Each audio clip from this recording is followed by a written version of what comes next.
So in this video, we're going to discuss qualified immunity. It's another one of our friend from California, Trevor. It's one of the things that he's constantly bringing up. So, as with everything in life, nothing is as simple as it sounds on the surface. So, on the surface, qualified immunity gives the police, or gives you the inability really to sue the police in the case that they do something wrong. And while on the surface I don't disagree, if the policeman comes in and violates all your rights and destroys your property, or breaks your constitutional rights, I do agree that you ought to be able to sue him. However, I don't think suing somebody that makes $40,000 to $50,000 a year, which is the average salary of most police officers, is really going to get you very far. I think a better approach would be suing the county or the city that employed him, because if you actually have a case, then you ought to be able to go that route. But then that brings up a whole nother problem, is that you're having to sue the police officer or sue the county in the county, and the judges and everybody in the county, none of them want to pay, because you're basically asking them to pay you. And so this gets into a whole nother problem. And I think the funny thing is that I think a bigger problem than suing a police officer is being able to sue a federal judge, or to be able to sue the county judge that breaks your constitutional rights.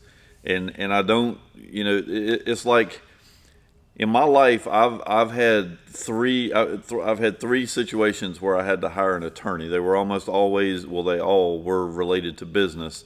They were all lawsuits that should never have been brought up. They were easily, dismissed, but I ended up hiring the worst attorneys imaginable. They charged obscene rates. They never showed up to court. They never filed the briefings they were supposed to file. They totally screwed me. And I mean, all three of them did the same thing. And these are three totally different times, totally different situations. But all three of them screwed me. And my only recourse for the attorney was to report them to the bar. And reporting somebody to the bar is literally like reporting a child to its mother. You're never going to get these people to do anything about these attorneys, because they're all attorneys, and they're going to back up whatever the attorney does. And I had clear documented cases of theft in a couple of the attorneys, and they were not even slapped on the hand. And so all of us live our lives and work and do our thing to be constantly harassed by the entire legal system. So qualified immunity is something that I don't think needs to be messed with, for the sole purpose that if you allow an individual to start suing police officers, nobody's going to want to be a police officer, because now every single time they touch someone, that person could sue them personally for touching them. Even if there was a reason to touch them, they could still sue the police officer. Now the police officer is having to go hire attorneys all the time, and you're going to get, even if the police officer 99% of the time doesn't do anything wrong, you've got these people fighting with the police officers who are willing to engage in a hand fight with them. They most definitely would be willing to hire an attorney. And as we know, most attorneys are thieves themselves, so they're going to be running around catering to these people, like, hey, if you ever were touched by a police officer, please contact us and we'll take care of you. We'll get you money. I mean, all you got to do is turn the TV on. They do this every single day for all kinds of different things. So attorneys are not good people. There may be some attorneys that are good people, but the majority of attorneys are hated by their clients and their enemies. Nobody goes in and says, oh man, I got an awesome attorney and he didn't charge me a whole lot of money and he was, he did whatever. It just doesn't happen. Attorneys are there to complicate everything. And so there really ought to be a way to get to get back at and I'm not saying get back at from a retaliatory standpoint. I'm saying to get.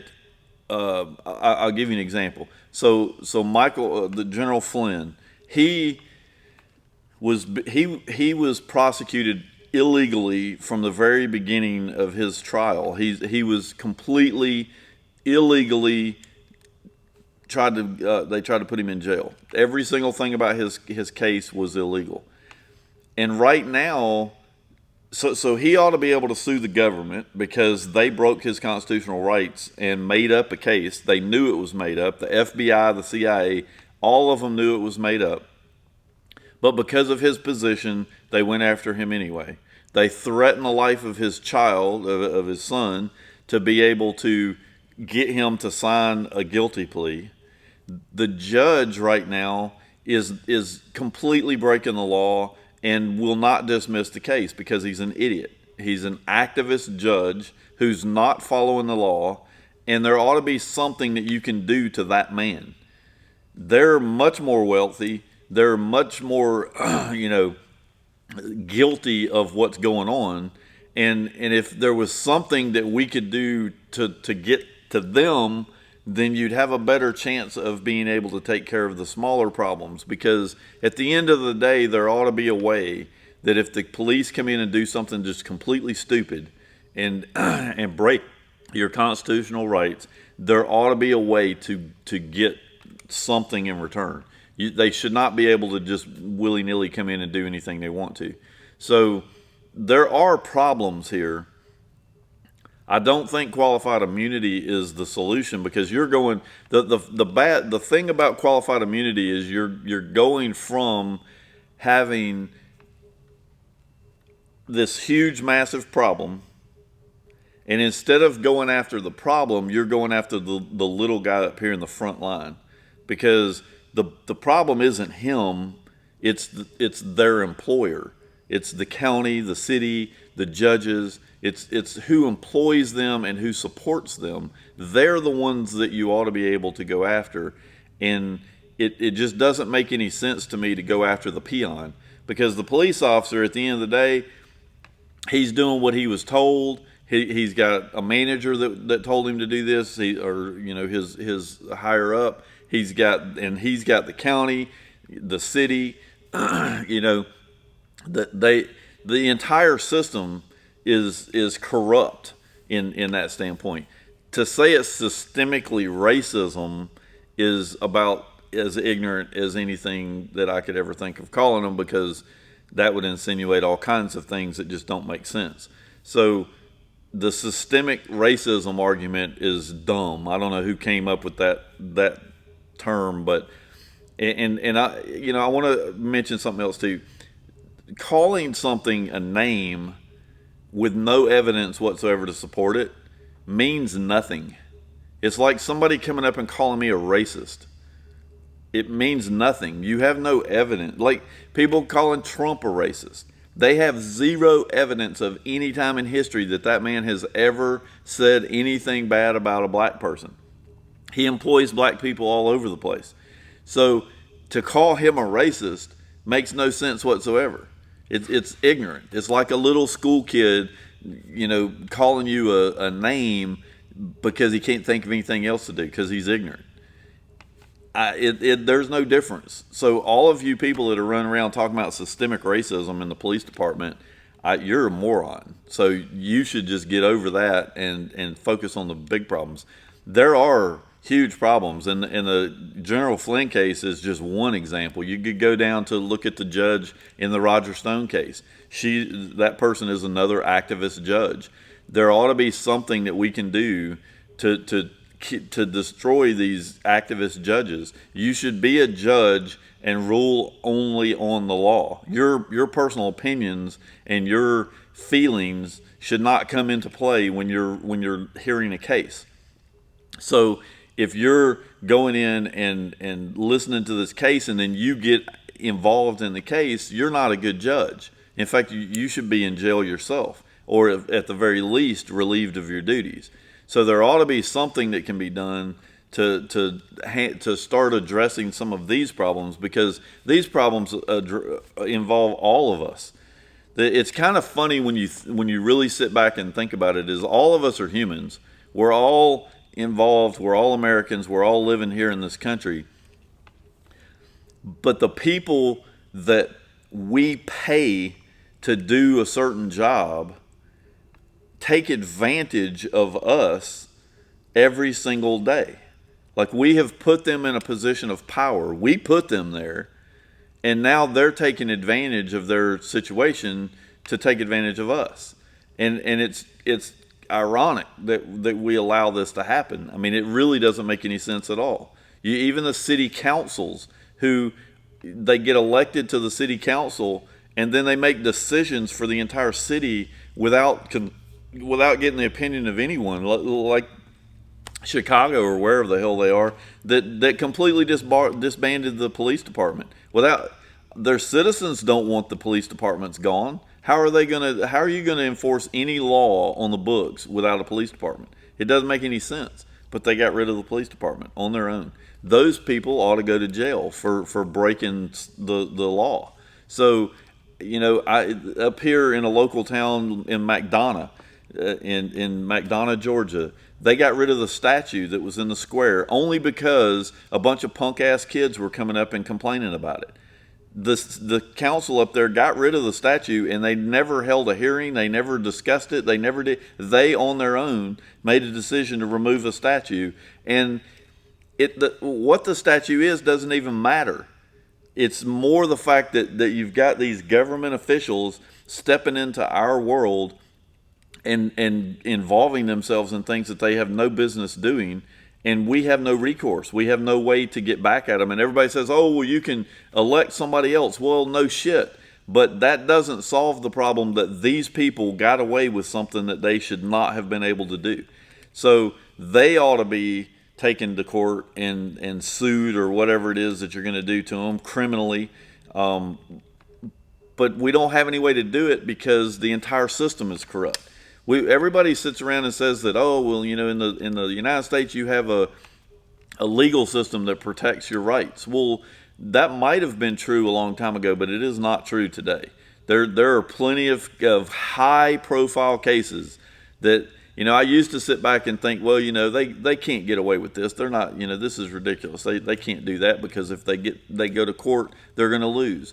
But what I did not consider is the number of activist judges that are sitting out there on those benches that are making rulings that make no sense whatsoever. No common sense whatsoever would ever get you into the decision that they make.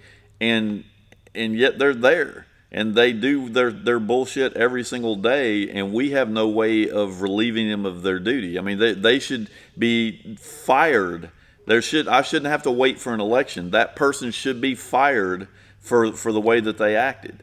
So, because it was unconstitutional. And that right there is the number one problem that we face in this country, is that the politicians, the attorneys, the judges, the Supreme Court, every single one of them have absolutely lost sight of the Constitution.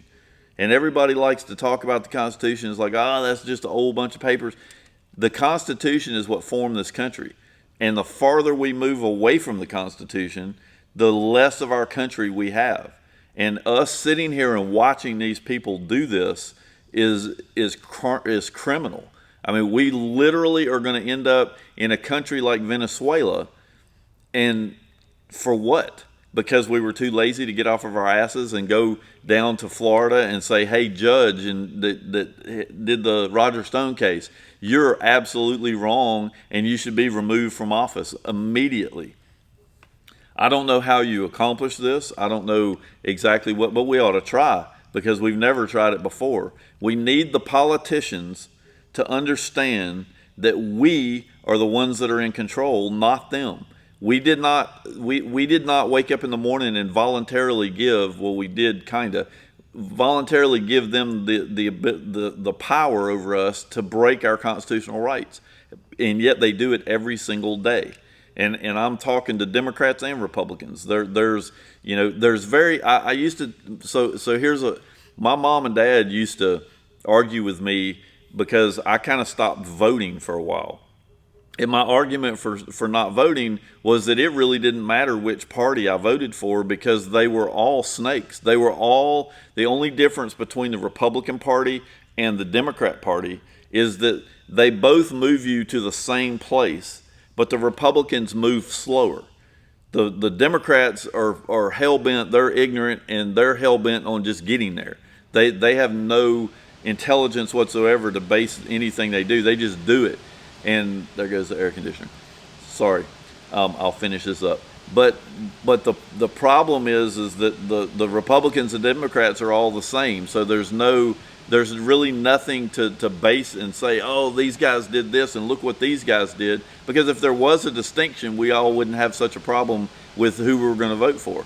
But there is no real distinction.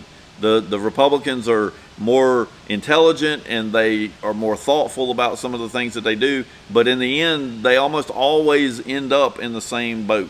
So we've got to wake up. The qualified immunity thing is not the problem. It's not the issue, and it's not what we ought to be focused on. We really need to start getting focused on the bigger problems and how we could possibly solve them.